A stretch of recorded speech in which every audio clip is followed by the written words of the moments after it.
Today on Beyond the Box, we are joined by Brenda Malapane, a storyteller in film and television, and most importantly, a mom. Brenda's life is rich with stories, but the most profound one is at home, raising two boys on the autism spectrum.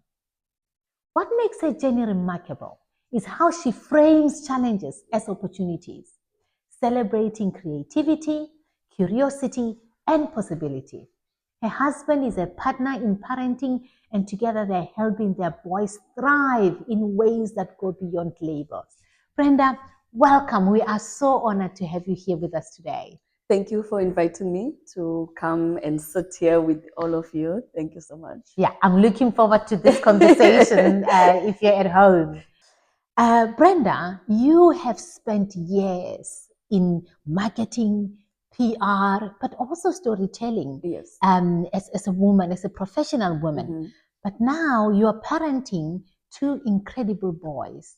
I'm curious how your profession has affected or have intertwined with how you parent your lovely sons.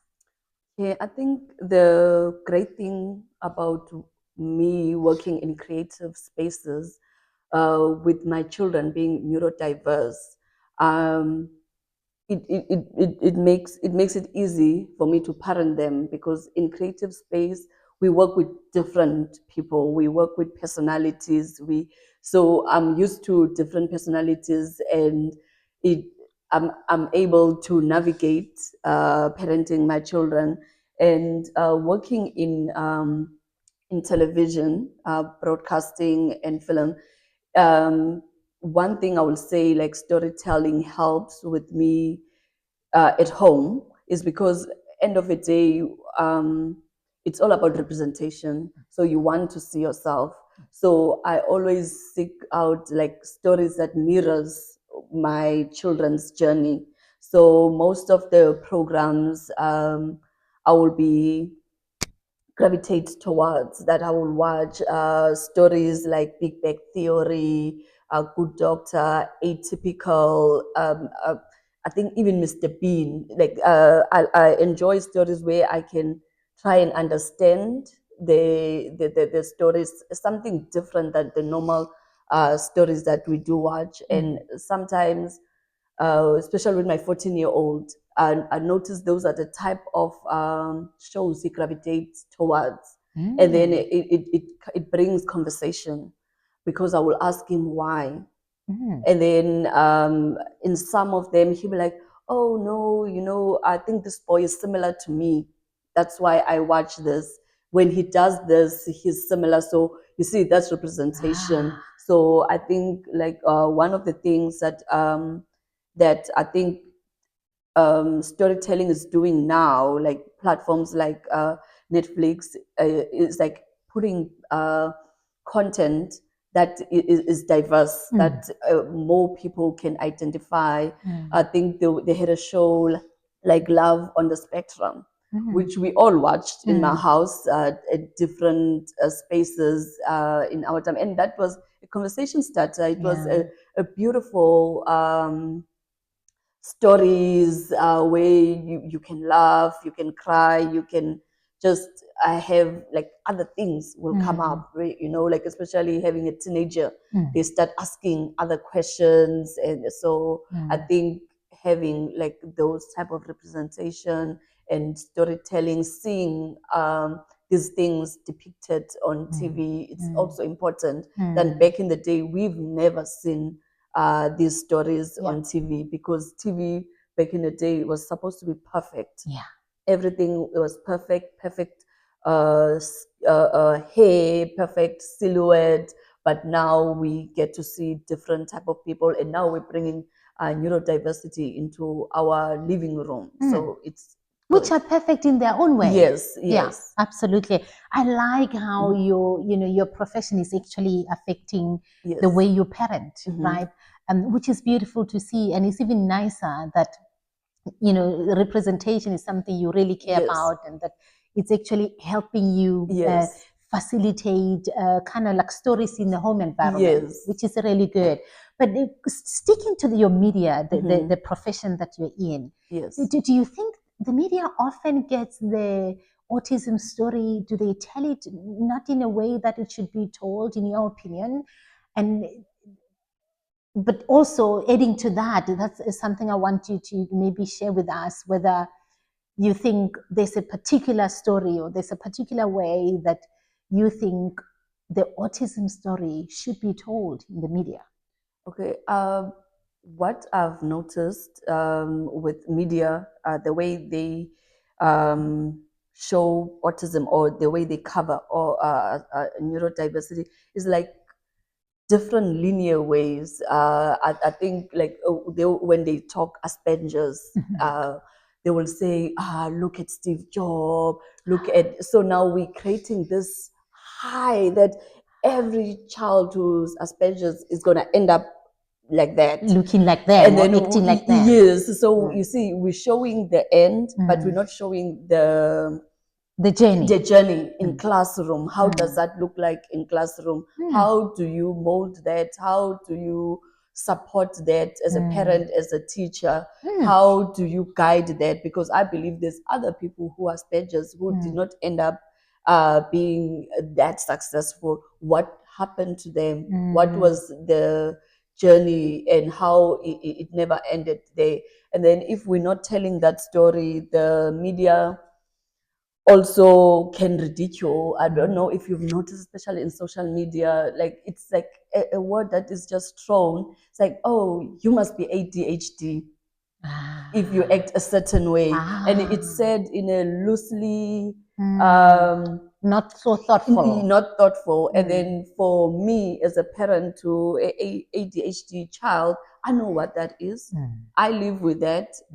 I know the lows of ADHD where the child just is like is not hyperactive. It's just it's like low mood. You can't take him out of that mood. Nothing.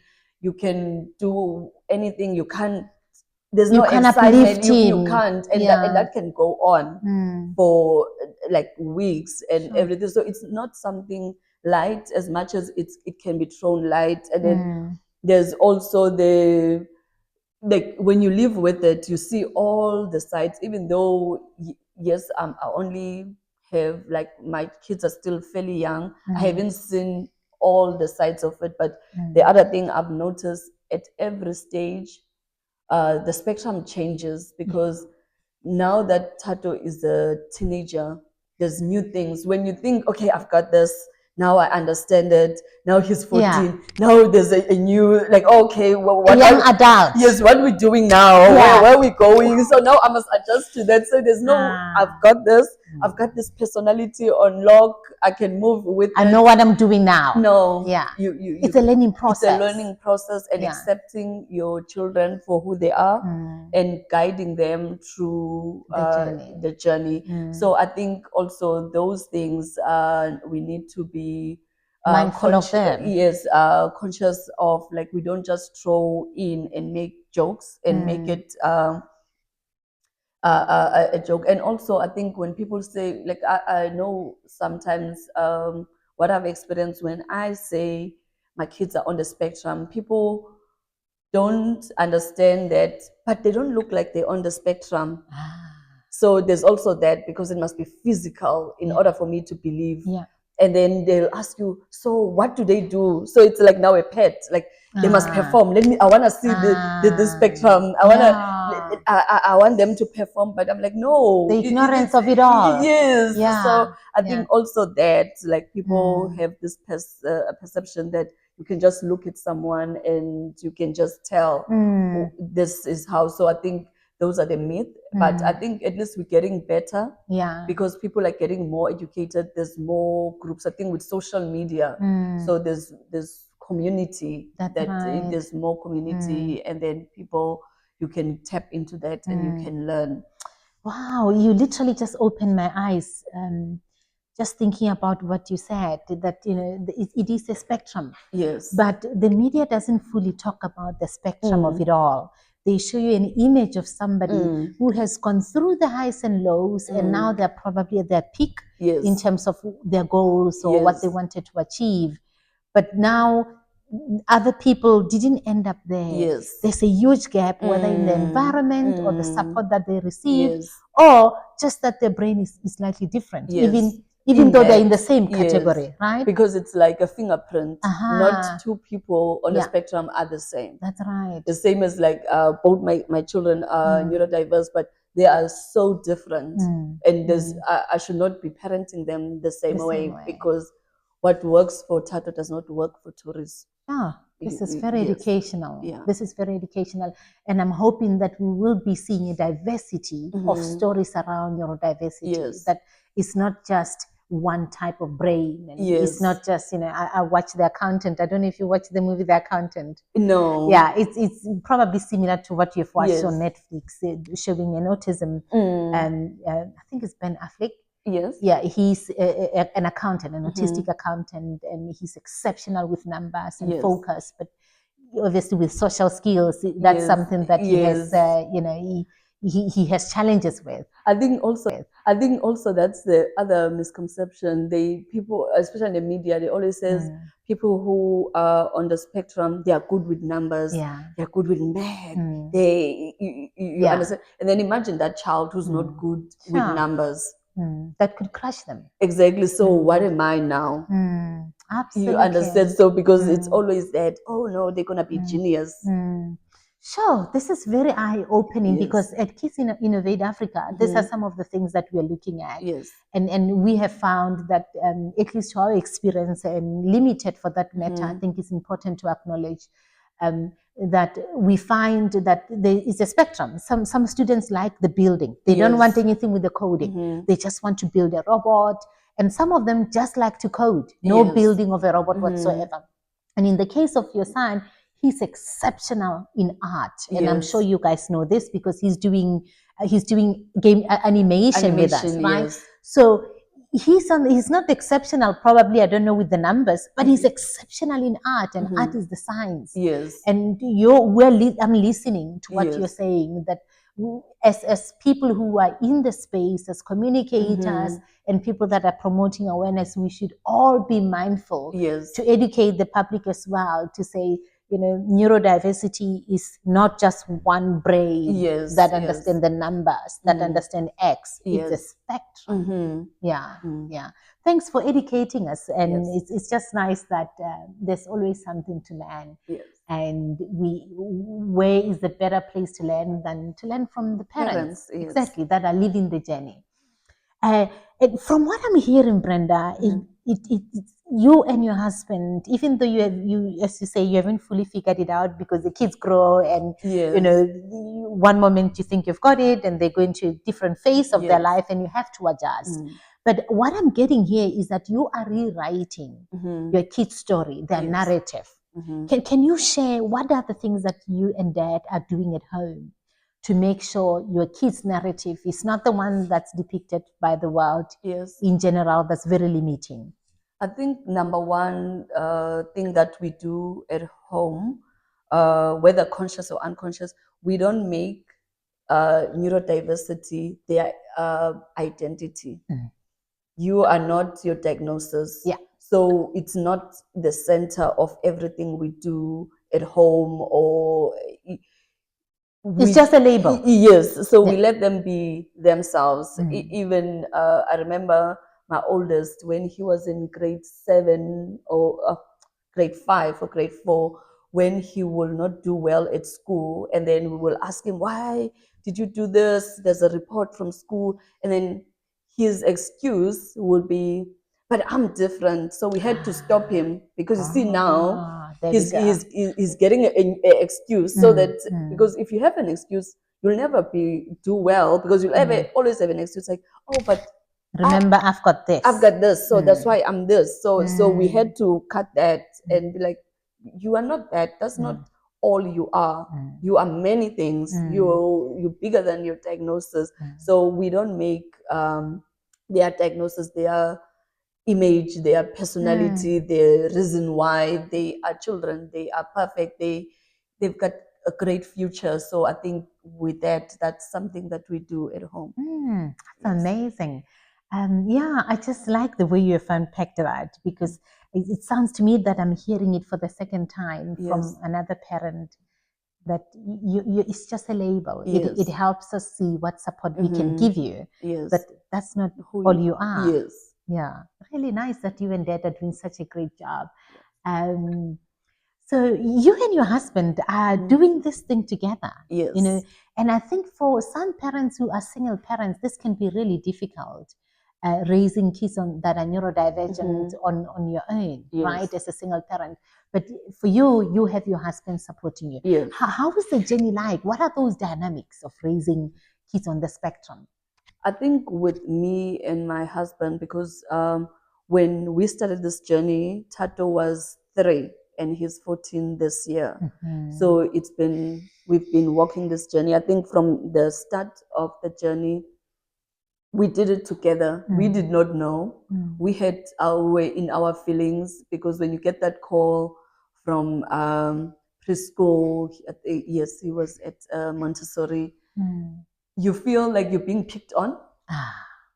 I felt like someone just punched me in the stomach. I did not want to hear this, but I was like, you know what?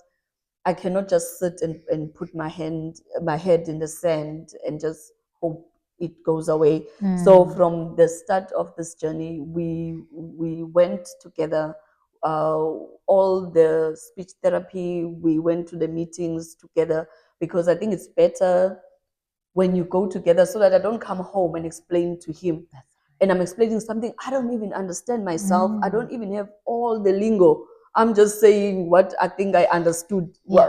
What you've been told by the yes, experts. yes. But if we go together and then we both of us, and being honest and say, I don't understand. Do you think they got it right? And we both honest to each other. You're honest about your feelings. I'm honest about my feelings. And I think that is something that has helped us, that we work like, no matter what, we're gonna go together. We're gonna go hear what they say together. We're gonna hold each other's hand.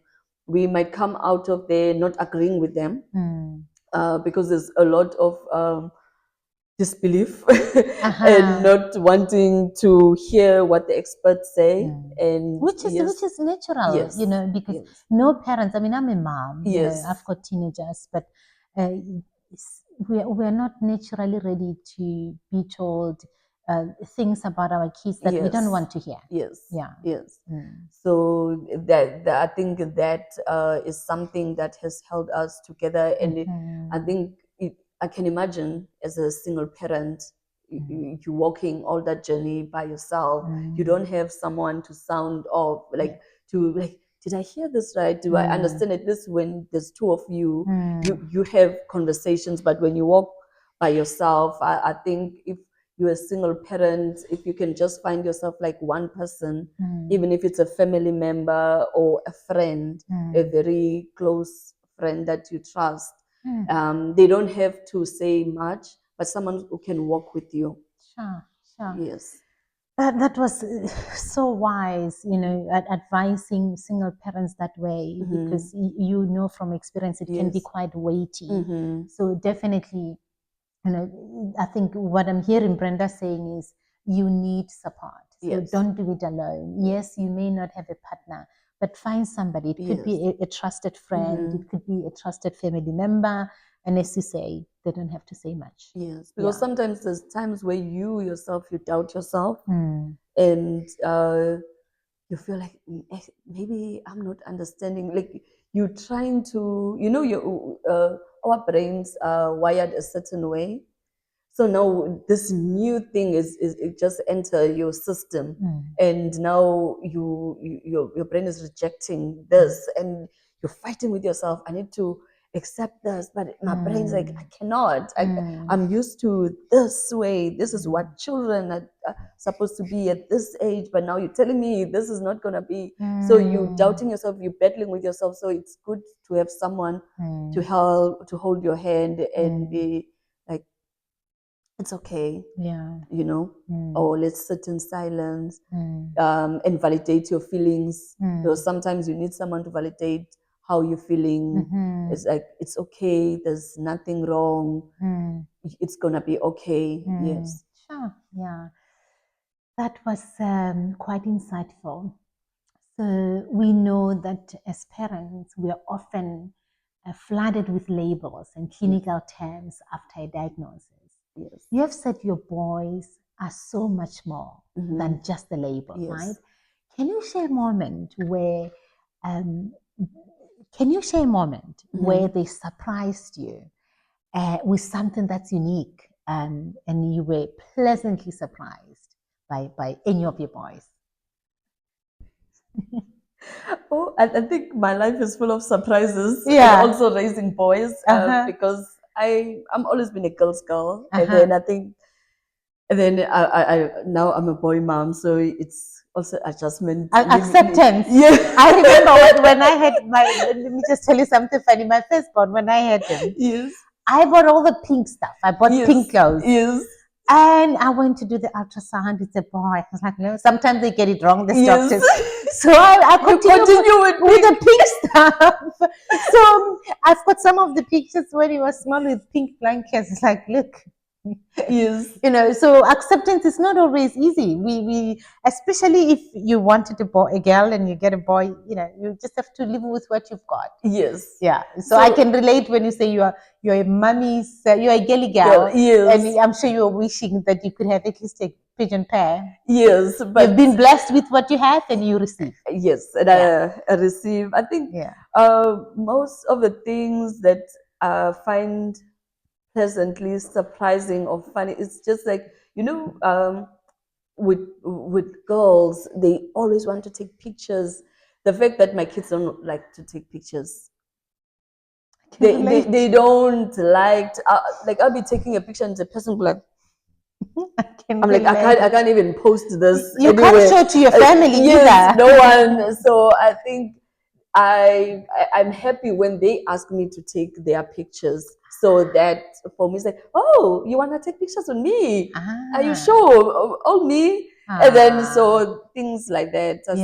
Say, find surprise me about them. But I also think with my children, I like the way their brain work, the way they think. So what I always ask them, like they'll come up with a concept or they're doing something different, and I'll be like, so what's your thought process? Where do you want? What's your vision with this thing that you are doing? So instead of me saying, why are you doing this? It's not supposed to be done this way. I try to tap into their mind. What's your idea? Like, what's your end point? What's your vision? Then once they tell me their vision, I'm like, oh, okay, I can help you get to that vision, because sometimes they're not sure how to get there, but they know that this is what I want and everything. But if I came and I imposed myself, now they're going to be like, oh, I'm not even going to try again because she's going to shout it. So I always try to get to listen to them. Yeah, and get like, oh, so this is how you are thinking. This is that's the image you have for this thing, and then I go with that image. Yeah, listening and treating them with respect as people who have their own minds and their own ideas. Yeah, because I believe like if we don't allow even kids who are not on the spectrum, if we don't allow our children to be themselves, because at home is practice ground. So they are practicing for who they're going to be in the world. So now we're holding them back. So we need to give them that wings. Yes, let them think, let them experiment. Sometimes you know where it's gonna end. Like, oh, this is not gonna end well, but okay, we're going. Yeah, sure. Beautiful lessons in parenthood. You're just gonna follow through, right? And it's the most freeing. I think it's very freeing when you're parenting your kids this way, because you have made your own mistakes as well, and you know it's how nice it is for your kids to feel like, you know, likely my parents knew this is not going to get anywhere, but they were very kind and not stopping me at my tracks. Yes, but at least now they know, oh, if I do this, this is a result that I'm going to get at the end. Your lovely boys have warmed our hearts in our robotics class, from Teresa to Tato. And we really enjoy having them. And right now, Coach Kirsten was telling me, we miss Chorizo. Yes. And I know she saw him last week, and they had a conversation. Yes. And I'm hoping Kirsten will tell you about it. But we miss them a lot. But during the time that we had, have you seen any changes within them? Because our project Robotics with Neurodiverse is aimed, as you may know, is aimed at exposing our neurodivergent students to careers early on in their lives, yes. so they can find, do I like science, do I like tech, do I like Yes. maths, do I like engineering, or do I like art, Yes. right? And then see how they can pursue that. Yes. But over and above that is to help them improve or enhance or nurture their belief in themselves, how they interact with other people, for example. Have you and Dad seen any changes while they were doing robotics? Can you share with us? I think if at all? with Chorizo and robotics, because Chorizo with Legos. So at the time when he was doing robotics, he gravitated more to playing with his Legos, like trying to replicate whatever that he was doing in class. So he will sit and then he'll build, and then he'll be excited to show, do you see this? I did this. So at home. Okay. So he enjoyed the Legos. I think sometimes he'll be given like a block where he'll bring home from, I'm not sure whether it's the school or us, but he'll come back with a block of Lego just to show that he was in that class. And I think also with Chorizo, he really enjoyed robotics, because he's a type of a child where he wants to be left alone. And then he can do one thing over and over. He'll put it apart and then he'll put it, like he can do the exact same thing 100 times without being interrupted. To him, that is fun. That's how experts are born, actually, doing something over and over again. So he become an expert in building this model. Yes. So we noticed that, and obviously with Tato, we noticed that robotics is not his cup of coffee. Yes, because Tato and sitting for a long time is not his thing. So yes. Okay, that's good to know. So how have your boys redefined what success means to you? Okay. I think when we're here on your event, celebrating neurodiversity. Yes. So there was conversations about higher education. I think that's something I was battling with, because obviously I understood from my experience, you go to primary school, from primary school you go to high school, from high school you go to university, and then from university you look for work. And so that's our story. Yes. And that's the picture I had for Tato and Chorizo. And as Tato now it just started high school, it's something I've been battling with. How, okay, now we're moving to high school, but how is university going to look like? Do you understand? How is university going to look like, and which university? And that bothered me in great lengths. And obviously working with his school, they do have tools, they do have support. They will tell us, no, you can, these are the options. But for me at that time, when they were telling us about the options, I did not see those options, because that's not what that's not what we know also. Yes. So I did not see those options as viable options for my child. Like, no, my child is going to university the traditional way. But when I was here, when we left here, me and my husband, we were talking, and we were so hopeful and we were so excited. It's like something clicked, and we saw a different future, an alternative. Yes. And then we're like, no, the future is bright. It might not be how we picture it, but it's bright. and that's success. And success now means it might not be the traditional education.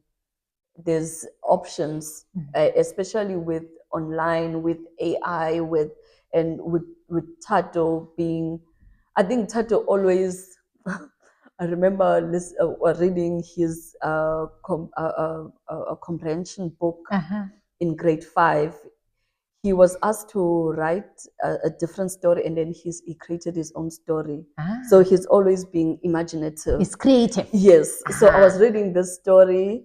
I was laughing. I was like, how did he come up with these characters? Wow. What is happening? But now I cannot laugh in front of him because obviously the teacher had told me that he did not follow the instructions. The traditional way. Yes. Yeah. So right now, like looking at him, I'm like, the traditional way anyway was not gonna fit with Tato, because Tato is very creative. He's got big imagination, and he is set on who he wants to be.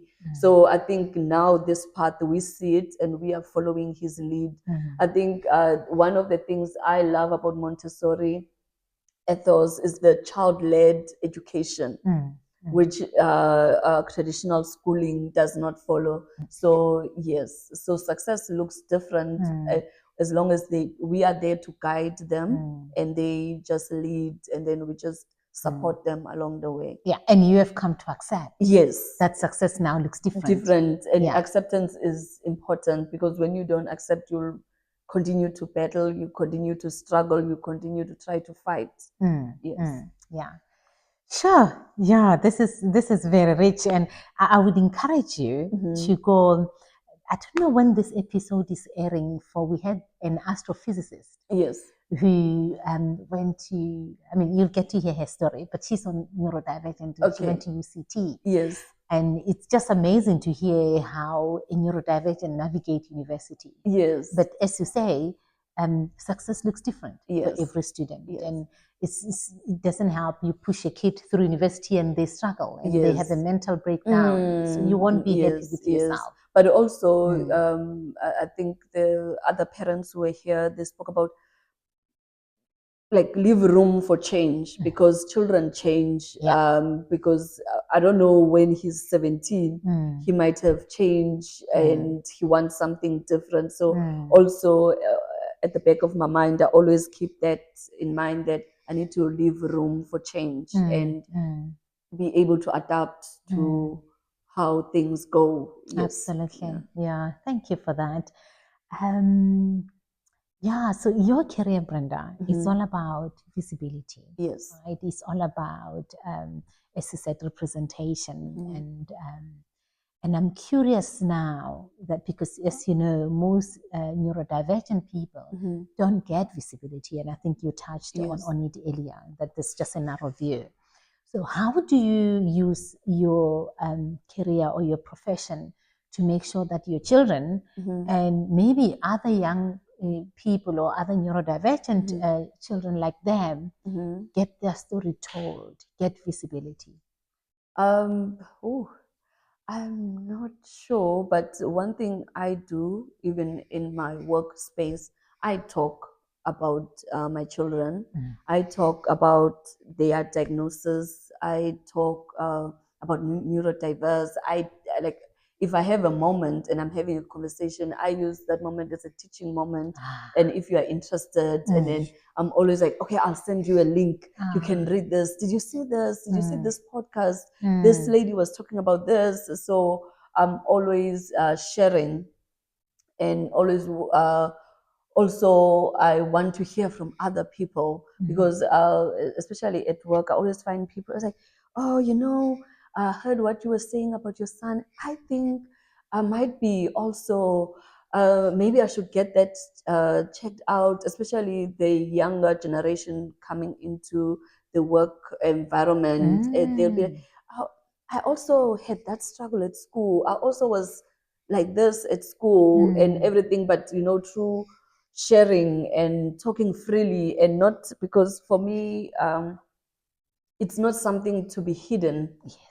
Because I understand some people, when you speak, it's like, hi, when why are you talking about this thing here? Like it's Yeah. normal. Like, yes, Yeah. it's normal. Yeah. There's nothing to hide to me. And- So I believe if we continue to talk about neurodiversity and make it like normalize it, and so people can learn, because there are people, some they are struggling in the shadows, but they don't want to say it. They don't want to label it. Or maybe some they were diagnosed, but they held it in and they never seek out help because they are afraid of being labeled, or they only understand the negative connotation of the being on the spectrum, and they don't know about the strengths and the great things that you know these kids can do. Right? And they don't know that there's community. Yeah. You know, and they are living hidden and keeping it in. Yes. It's so nice that you're doing that, Brenda, because I just remember one parent, I think it was a farmer. She's a commercial farmer out in Limpopo. You'll also get to hear her story in one of the episodes. And she talked about how they found out like a neighbor's kid died, passed away, and this child was on the spectrum. And for over 15 or 10 years, they didn't know that there's a child and there's a child on the spectrum, because this child is kept away in the house and nobody must see them. Which is, it can be quite cruel. I think the issue with parents, sometimes we harbor a lot of shame when our children are not what we see. I'll make an example. Like Toriso had speech delay. His speech. We're still working the speech. He is verbal. He's getting better. But if you were to sit him next to another 8-year-old, you will notice that he's not in par with his age mates. You know, and sometimes I know I went through that. Where, like, especially in public, where you wish, like, because he wants to talk to me, but now I'm like, I wish other people don't pick up so that they don't ask me questions. Now I need to explain. I don't want to explain. And so I'm sure those parents were like, I'd rather keep my child in the house so that I don't have to explain to the neighbors. This, like, it's that shame, because at the end of the day, you also want your child to hit the milestones as they're supposed to. But I think, like, acceptance, as soon as you accept your child for who they are and how they are, and celebrate them, you understand, and you're free. And I think that's why right now, wherever I am, I'm free. It might be someone I'm meeting for the first time.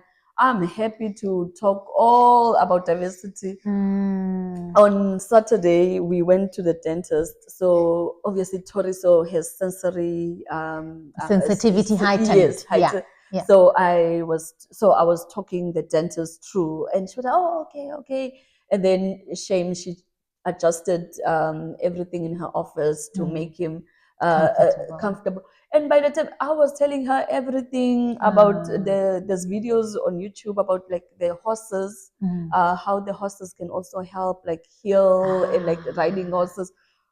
I was giving her information overload. So I think the moment you hit that acceptance, and wherever you go, you become an advocate. And I think, especially with non-verbal or speech delay or speech impairment children, like, it's important, because one of my fears with Toriso, because sometimes he cannot relay information, and that can be scary for me, because something can happen to him, and then now he can't retell the event. What happened? Now I must rely on other people. So I always, where I go, because he can be misunderstood, because sometimes you'll be talking to him and he'll just freeze, because obviously he does not know you. It's a new environment. And he's still a child. Yes. Also. There's that element. So I always like, he is verbal.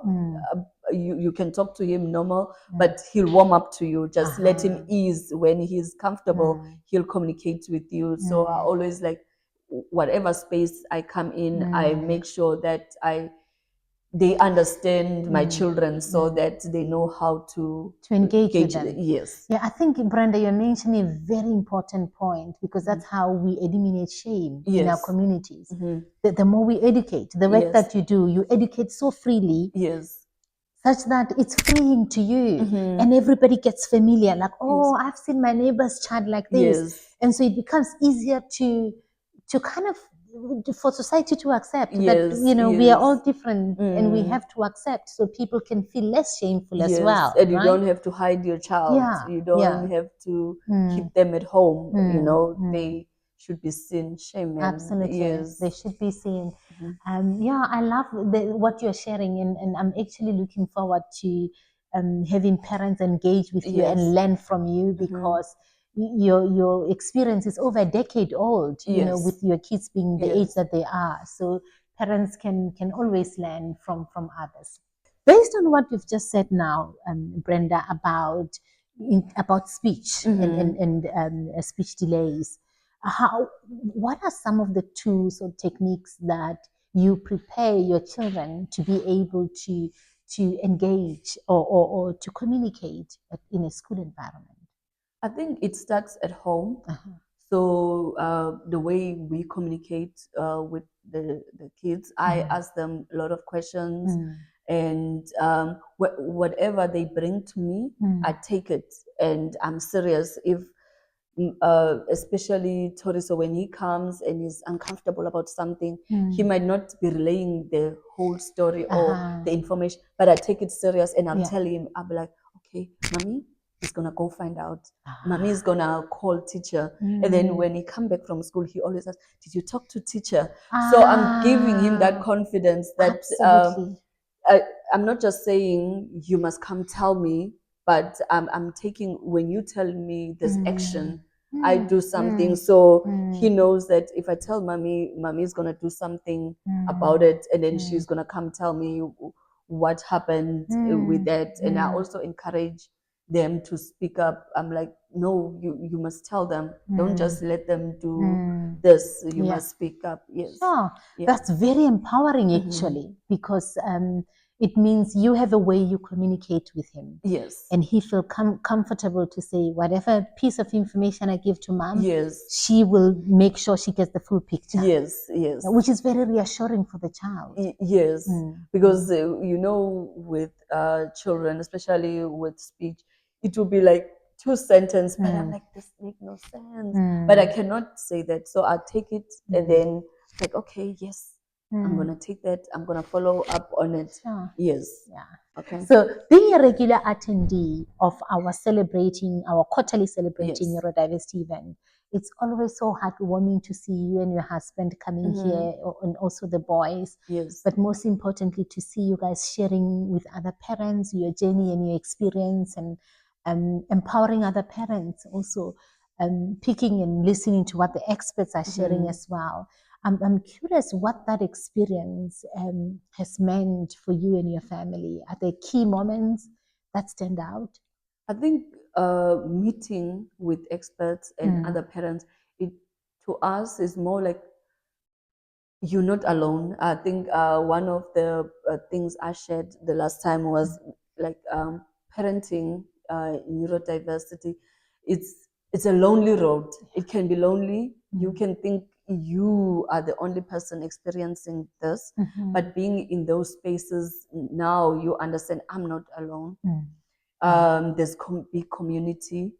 You can you listen to other people's stories, and then you learn. There's so much that we learn in those events that we take home with us, and then it helps us also to incorporate certain things.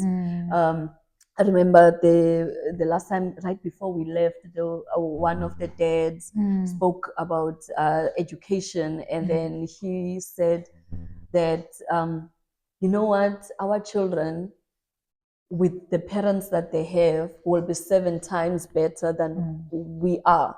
So they are in good hands. So that was so reassuring for me. And that sat with me till today, that we the fact that we are seeking help, the fact that we are looking for these resources, that means our kids are going to be 7 times better. They're already on their way to success. Wow, it was really nice to hear. Looking forward as we're coming to an end on these discussions, I'm curious looking at how, if you're looking at how your boys are growing, looking into the future. Yes. What are some of the things that you wish would change in society around the approach in how they deal with neurodiversity? Oh, I think it should start at school. I think neurodiversity should be taught at school, so that kids are aware, so that kids know, so that kids don't call other kids by names. I think it can start there. We teach the kids, and the teachers also, they need to educate themselves so that it's a norm. You understand, because there's so many things that are normalized in our society, and certain kids can go into a normal school. So why neurodiverse kids need to go to a different school? You understand? But if we start normalizing that at school, we educate it. So if we start it in the classroom, the kids take it home, we educate the parents, we educate the society, and then you see now it goes outside in our neighbors, communities, and then yes, it spread that way. Because I believe kids are good teachers, and kids are accepting, and kids are empathetic. So if we start it there, the young children, and they understand, no, that's my friend. He might not be good at handwriting, but it's my friend. Things like that. No, that's my friend. He does not like to talk, but that's my friend. Sure, that's so beautiful. I haven't had this part of the perspective from anybody before, but which makes it so powerful hearing from you as a parent. I know you've met Kristen, one of our experts here, and part of the projects that she is exploring is to help some universities incorporate education around neurodiversity as part of the curriculum. If you want to be a teacher, there must be a module on neurodiversity, because who are you going to teach? You're going to teach a diversity of students. So you have a very, very valid point, because as a teacher, teaching learners on the spectrum, it can't be an afterthought. Exactly. Like some experts are saying. And it will work so that some kids can get diagnosed at an early age. It does not have to, like, this child has been naughty, or this child has been flunking the same class 3 times, and nobody knows why this child is not passing this class. But if this child was assessed, and you see, so I think if our Department of Education can put the assessments through the school, that kids get assessed as early as grade 1, and then they don't have to struggle, and then they can get the resources they need earlier on. Yeah, this is part of the national education policy adjustments that we talk about. To say in the long term, your voices and other people's voices have to make an impact at some point. And we are talking with other parents that have come here, and we will engage you outside of the platform as to what those discussions look like. Because certainly, who better have a solution on how the education system should approach this matter than the parents themselves? So, just adding on what you've just said, Brenda, what is the role that you believe parents, teachers, and caregivers can play in making that a reality? I think, like, obviously, if those 3 people, the parent, the caregiver, and the teacher, we can all work together. I think we can change so much. We work together, we can influence the Department of Education. We talk about it, we write to the department and appeal and engage them in those and give them solutions. Maybe they want to, but they don't know how to go about. They don't know what tools or how, but if now there's this group of people that say, listen, we have a little bit of understanding of how you can go about this. We can assist, and I think that can help. I think maybe if we can have our own government body of what do they call them?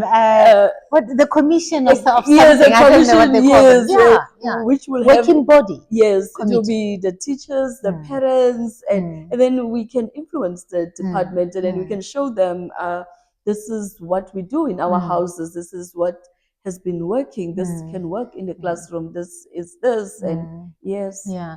And what stand out from what you said is how we can use the kids spend about 8 hours or more or less with teachers Yes. every day of the week while as parents we are working. So if you can create a culture where they learn, they educate each other, the neurotypical with the neurodivergent, and to make sure that they understand each other, because soon they'll be colleagues. Yeah, exactly. And also, like you were talking about university, because now we're saying that if you are neurodiverse, you go to special school. I'm sorry, I just don't like using that term, like special, because like you're not alone. Yes. We had a dyslexia expert Yes. who was told, you'll get to hear her story, Yes. Yolanda. She was told, lower your expectations for your child. Your child will never be in mainstream school. Take her to a disabled school. And she refused. Yes. Because end of the day, they might all end up at the same university. End of the day, they're all gonna be colleagues. Now it's a culture shock. There we go. But why don't we put them? They grow up all together. They know how to assist each other. They know how to interact. They know how to, how to be friends. They know, oh, that's Tabo over there, and Tabo is good at this. Yeah, I like what you're saying, because it literally speaks to what we do at Kids Innovate Africa. When we started on the Robotics with Neurodiverse project, I think we still have some of the video footages available where we interviewed the kids. What do you know about autism? When somebody has autism, what do we see? So we'll have kids on the spectrum that are educating those that are not. And some of the things we had, Brenda, I just remember we were at one of the primary schools here in Milnerton. And what some of the things that we had from a grade 5, he said, my message to people that don't know about neurodiversity, always be kind and nice, because you don't know what people are going through. So that teaches me that this kid can teach the peers. Don't bully another kid. You don't know what they're going through. Always be kind. You see, so to your point, educating the students is very important. So if there's some words of encouragement that you can share with the parents at home that are going through this journey, like you have over a decade behind you worth of experience, what words of encouragement can you share with the parent that's listening right now? I think what I can share with parents who just got her child's diagnosis, I think educate yourself, find community. There's so many communities online.